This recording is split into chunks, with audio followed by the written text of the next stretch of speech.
Hello everyone, welcome back to another Quarren Talk. It is amazing to speak with you all again. I wanted to thank you all, first of all, for the amazing feedback on the past couple Quarren Talks. I'm really happy that you all are enjoying them and that I could spread a little positivity into your guys' quarantine. Hopefully I can continue doing that in some way, shape, or form. So, today's video is going to be a little different. I wanted to figure out some ways that could keep you all entertained during this time. So I'm going to start up a little series of different forms of entertainment that you can involve yourselves in, such as movies, music, and this particular episode being books. So I'm a pretty huge reader, as you can see by my bookshelf. I stopped reading for a while, and then thankfully I got back into it with a vengeance. So I have some recommendations for all of you that even if you aren't a big reader, you can still get into them. Most of them are not part of a series, or do not require reading the whole series. However, there are several examples that are, in fact, multifaceted, you could say. So before we get into the suggestions of books that I have read fully and would definitely recommend, I do want to tell you guys really quickly about what I am currently reading. I am currently involved in On the Come Up by Angie Thomas, which is a book about a teenager who wants to become a hip-hop artist and has to go through many struggles, including poverty and scandal, although she is very determined to get famous, to get through those things. This book is pretty good so far, and I do like this author, so who knows, maybe I'll be adding this book to my list of ones you should recommend. But I wanted you guys to see what I'm currently invested in. I'm also reading Lovely War for Language Arts as an independent reading assignment, and it is fantastic, so I will recommend that one as well. All of the book information should be in the description or pinned in the comments section. If it isn't, I just haven't gotten to it yet, so I am sorry about that, and I will update it. So, first things first! One of the books that I would recommend is Paper Towns by John Green. This one's from Target, 20% off. So, Paper Towns is a mystery about this girl named Margot, who Quentin only knows for a little while in person, although he's admired her from afar almost his entire life. And then one day, Margot goes missing. So now Quentin has this goal to track her down. It is part mystery, part romance, and it is by an amazing author who I enjoy a lot. It's not part of a series, so you don't have to read more than one book, but I suggest reading all of the books by John Green because they are all amazing. I think that if you like mystery, then you will enjoy this. You don't have to like romance, but if you like romance, you will definitely like the relationship that forms in this novel. So, next up, this book is made for younger children, but it is incredibly good, and I would still recommend it.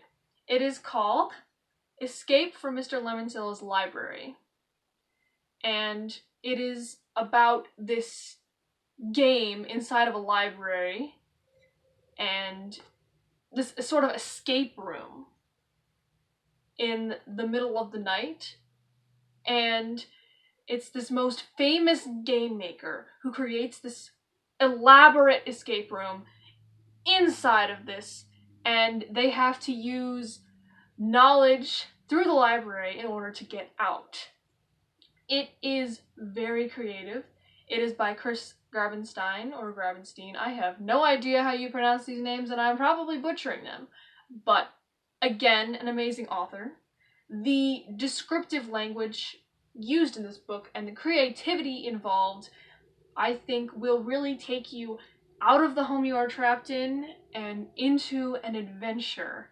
That's what I wanted with these picks.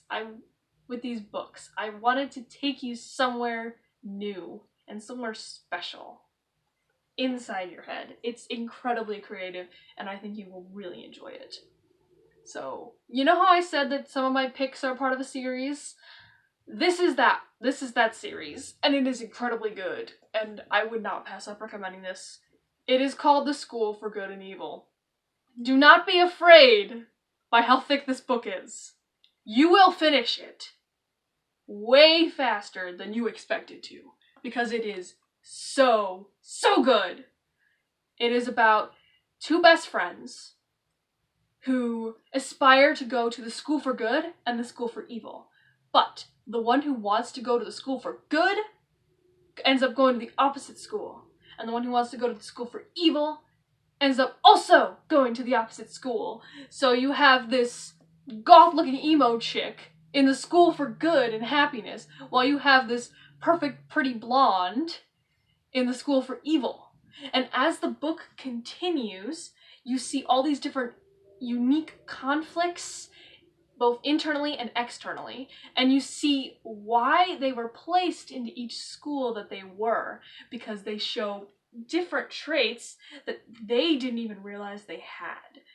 That's not spoiling too much. Honestly, give this book a read, because it is incredibly good and it makes you really connect with the characters, and it keeps you engaged in them.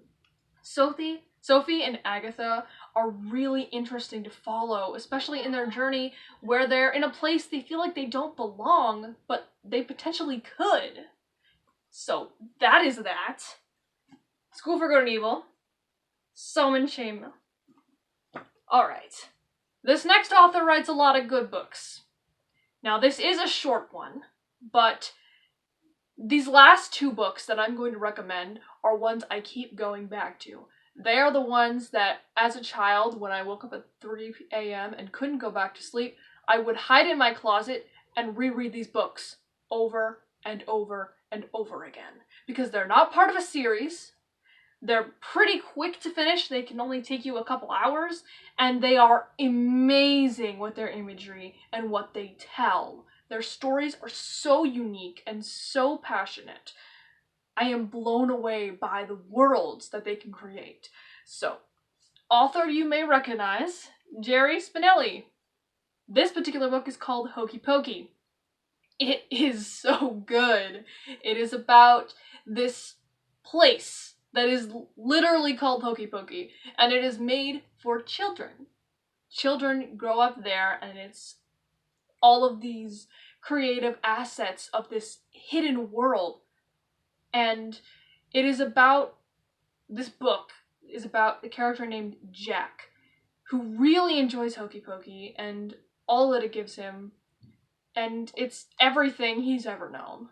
But one day, things suddenly change in a way that he's not ready for them to change. This entire book is a beautiful extended metaphor for growing up and having to leave childhood behind. It is amazingly beautiful with the way that it describes it, the way that it creates its world, and the different characters. It goes into first person with different characters. So you'll have Jack talking, and then you'll have Jubilee talking, and then you'll have some other person, maybe. I think it's only the two of them, honestly. If it's somebody else, I think it's very short. Yes, there are other people that do talk in this book. There are different stories of more minor characters that all come together in this one narrative, and it is beautiful. So I would recommend this to anyone, no matter how childish it may seem. Alright, the final book that I have in my hands is the book. There are some times where I want to make a video for one reason and one reason only. this book is probably that reason when it comes to the book list. It is by Paige Britt, and it is called The Lost Track of Time. I know what you're thinking. This book does not look like much. I mean, the cover's pretty, but like, it's kind of short. My book curves in the weirdest way. It's like broken at the spine because of how many times I've read this book.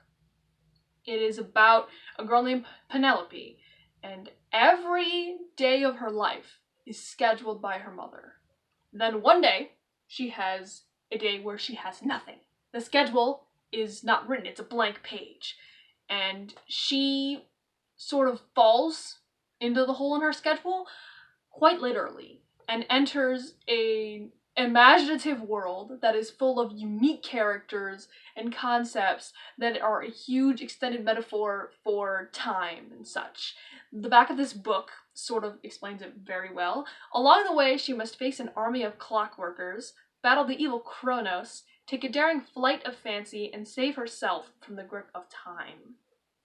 So entertaining, and it definitely conveys the mind of a child through their imagination, how they comprehend their time being taken away. It is solid. I hope you guys will, if not pick up any of the other books here, pick up that book. So, unfortunately, that is it for my list of books. I kept it short, sweet, and to the point for you all, because not all of you like to read. But for those of you that do, please try out one of these books. Tell me what you think of it. Even start it and never finish it. That's fine by me. Enjoy your time in quarantine, and I'll be back with another Quarant Talk very soon. I love you all, and have a great day. Goodbye.